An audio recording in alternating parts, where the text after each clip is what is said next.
Good morning everyone, welcome back to the channel to a new vlog সুচেস ব্লগে। তোমাদের সবাইকে অনেক স্বাগত আর অনেক ভালোবাসা জানিয়ে বিয়ের পরে আমার এই প্রথম ব্লগ শুরু করছি। বিয়ের ব্লগগুলো এক এক করে তো চ্যানেলে দিয়ে দিয়েছি, তোমরা যারা এখনই দেখে নিও।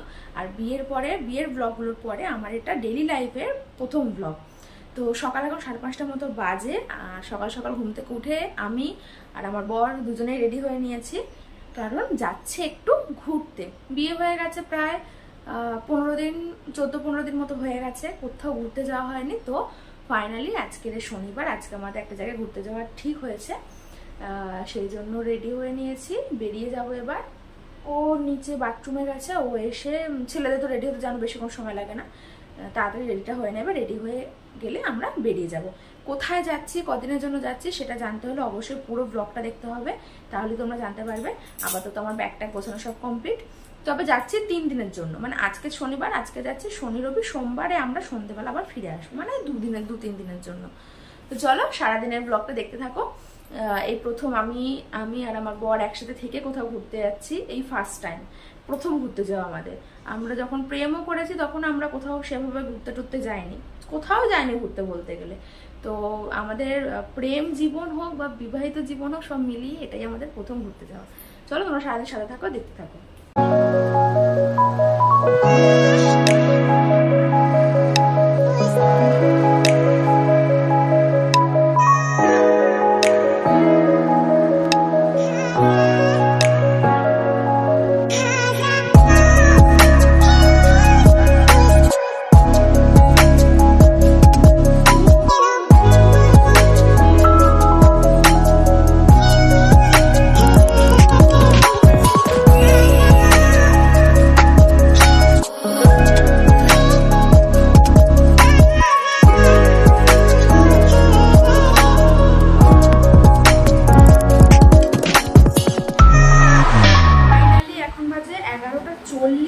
আর এই আমরা এসে হোটেলে পৌঁছালাম।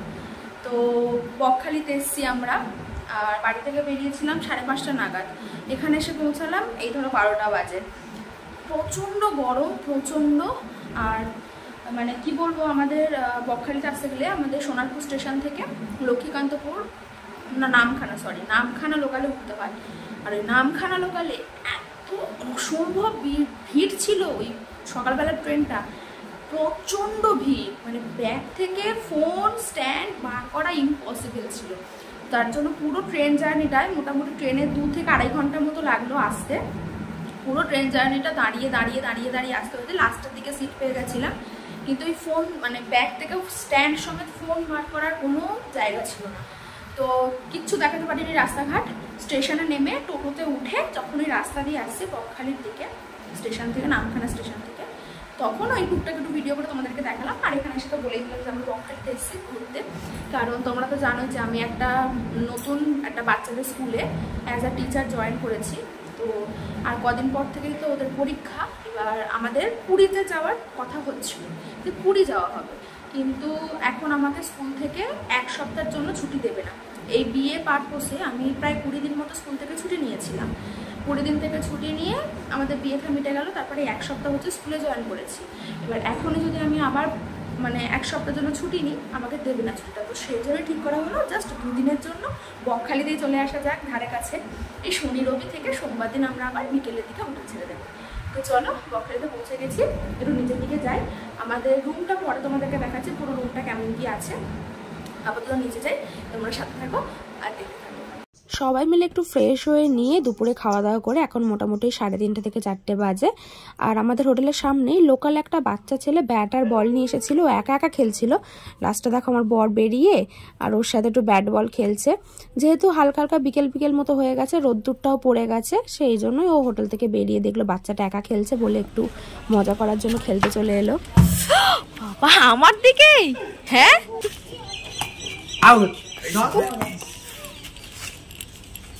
তারপর সন্ধ্যে 6টার সময় আমরা একটু সি বিচে চলে এলাম।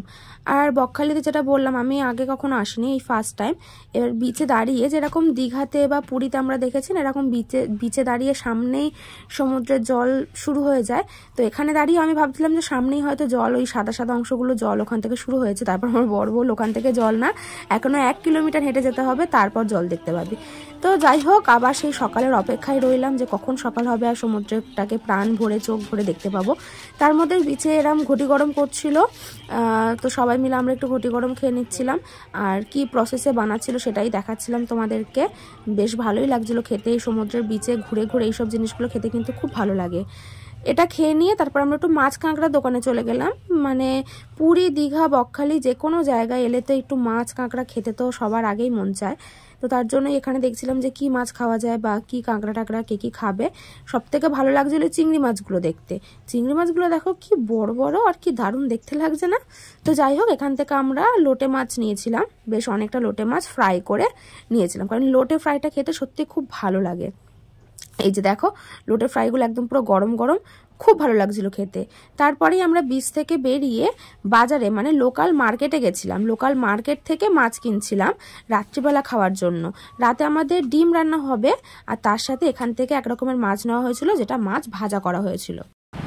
দুপুরবেলা খাওয়া দাওয়া করে শুয়েছিলাম। এবার যেহেতু অনেক ভোরবেলা ঘুমতে পড়েছিলাম না, ঘুমিয়ে পড়েছিলাম পুরো দুপুরবেলা খেয়ে। 6:30টার দিকে ঘুম থেকে উঠে রেডি হয়ে সি বিচে অল্প একটু ঘুরেছি। আর পুরী দীঘা আমি অনেকবার গেছি, কিন্তু বকখালি হচ্ছে প্রথম এসেছি। আর বকখালিতে এসে যেটা দেখলাম, মানে পুরী দীঘার মতো অতটা জমজমাট নয়, একটু খালি শুনশান মতো। তো বেশিক্ষণ ওখানে থাকিনি, এখন এই 8:30 থেকে 9টা মতো বাজে যায়। চলে এসেছি হোটেলে। হোটেলে এসে এখনো ড্রেস চেঞ্জ করিনি, ফ্রেশ হইনি, ও শুয়ে আছে। আর আমি বসে বসে কটা ইনস্টাগ্রামে রিলস করছিলাম, কটা ইউটিউবে শর্টস করবো। এবার সমস্যা হচ্ছে পাশের একটা হোটেলে জোরে জোরে বক্সে গান বাজছে, আমি ব্লগিংটাই করতে পারছি না ঠিকঠাক মতো, কারণ সব গানগুলো আসলে তো কপিরাইট করে যাবে। এই গান ছেড়ে দিয়েছে, ভিডিওটা এখন আপাতত একটু বন্ধ করি, আবার পরে আসছি। যেহেতু আমরা আজ সেই অনেক ভোরবেলা বেরিয়েছি, তারপর এতটা জার্নি করে এসেছি, তো তার জন্যই আজকে আমরা একটু তাড়াতাড়ি রাতের ডিনারটা সেরে ফেলছি। আর এখানে দেখো রাতের ডিনারে ছিল ভাত। আমার বরই সবাইকে ভাতটা বেড়ে দিচ্ছে। ও কিন্তু এইসব কাজ খুব ভালো পারে, ভাত বেড়ে দিতে পারে, ভাত করতেও পারে, মানে ভাতের ফ্যান ঝরাতেও পারে। তো যাই হোক, ওর কি কি গুণ আছে না আছে সেসব একটা অন্য পরের ভিডিওতে বলবো। আপাতত এই হচ্ছে আমাদের ভাত বাড়া হয়ে গেছে, আর তার সাথে ছিল এরকম লাল লাল ডিমের ঝোল আর বাটা মাছ ভাজা। তো এই ছিল আমাদের রাতের মেনু আজকে। ঝটপট করে সবাই খাওয়া দাওয়াটা সেরে নিই। রাত্রি এখন বাজে 11:40। সবাই খাওয়া দাওয়া করে এই সবে যে যার রুমে চলে গেলাম। আমি রুমে এলাম, বিছানাগুলো গোছালাম। আর পিছনে দেখো আমি সংসার পেতেছি, দেখো এই দেখো, এই দেখো মোটামুটি চারিদিকে সব জামা কাপড় ঝুলিয়ে রেখেছি। আসলে একটা একটা করে পরছি, ঘাম বন্ধ হয়ে যাচ্ছে, ধুচ্ছি না, বাড়ি গিয়ে ধোবো একেবারে। 1-2 দিনের জন্য আর জামা কাপড় ধুচ্ছি না, সবই টাঙিয়ে টাঙিয়ে পাখা তুলে রেখে দিচ্ছি। হাওয়াতে একটু ঘামটা শুকিয়ে গেলে ভাঁজ করে ব্যাগে ঢুকিয়ে দেবো। তো খাওয়া দাওয়া করে রুমে এসে বিছানা গুছিয়ে সব কিছু এদিক ওদিক হয়েছিল সব গুছিয়ে গেছে নিয়ে রেডি হয়ে গেছি, শুয়ে পড়বো এবার। আর বলতে গেলে বিয়ের 15 দিনের মাথায় ঘুরতে এসেছি, তো মানে এটাকে হানিমুন বলাই যেতে পারে। ছোট হোক বড় হোক, বড় জায়গা হোক বা ছোট জায়গা হোক, 10 দিনের জন্য হোক বা 2 দিনের জন্য হোক, হানিমুন হানিমুন, তাই না? তো আজকে ব্লগটা সারাদিন সেরকমভাবে করতে পারিনি, কিছু কিছু ছোটো ছোটো আপডেট তোমাদেরকে বলেছি, কিন্তু ব্লগিং যেমনভাবে করি আমি এর আগে কোথাও ঘুরতে গিয়ে যেভাবে ব্লগিং করে তোমাদেরকে দিয়েছি সেরকম আজকে সারাদিন করতে পারিনি, কারণ আজকে প্রথম দিন এসেছি তো একটু টায়ার্ড ছিলাম। ব্লগিংটা ঠিকঠাক মতো হয়নি, করে ওঠা হয়নি। আর যতই যাই হোক, নিউলি ম্যারেড কাপেল হানিমুন এসেছে, সবসময় ক্যামেরা অন করে ব্লগিং করা যায়, তোমরাই বলো। তো যাই হোক, আজ দিনটা আমি নিজেদের মধ্যে একটু সময় কাটিয়েছি। কালকেরে এই সাইডে একটু সাইড সিন ঘুরতে ঘুরতে যাবো। কালকেরে আশা করছি খুব ভালোভাবে ব্লগটা করতে পারবো তোমাদের সাথে। কালকের দিনটা পুরোপুরি খুব ভালো করে শেয়ার করতে পারবো। এখনো আমার বর আসেনি, আসুক দেখি, ও আসলে তারপর লাইট ফাইট অফ করে শুয়ে যাব। ও কোথায় আছে দেখি। আসলে আমরা এসেছি অনেকজন, মানে ও আর ওর কিছু বন্ধু বান্ধব তাদের ফ্যামিলি নিয়ে এসছে, তো তাদের কিছু প্রবলেমের জন্য আমি ব্লগিংয়ে তাদেরকে দেখাচ্ছি না। সবারই প্রবলেম আছে, সবার ফ্যামিলি, বাট প্রবলেম আছে বলে আমি ব্লগিংয়ে নিচ্ছি না, মানে দেখাইনি কাউকে। আর ওরা ওই পাশের রুমে, মানে পরপর আমাদের 3টে রুম, আমাদের মাঝখানে রুম, ও পাশে একটা রুম আছে, কিছুজন আমাদের আছে গ্রুপ, আবার ওই দিকেও কিছু গ্রুপ আছে, এরকম করে। তো ও মানে আমার বর মনে হয় কোথাও গেছে কারোর সাথে বাইরে সব গল্প করতে, ও আসলে তারপর শুরু করবো।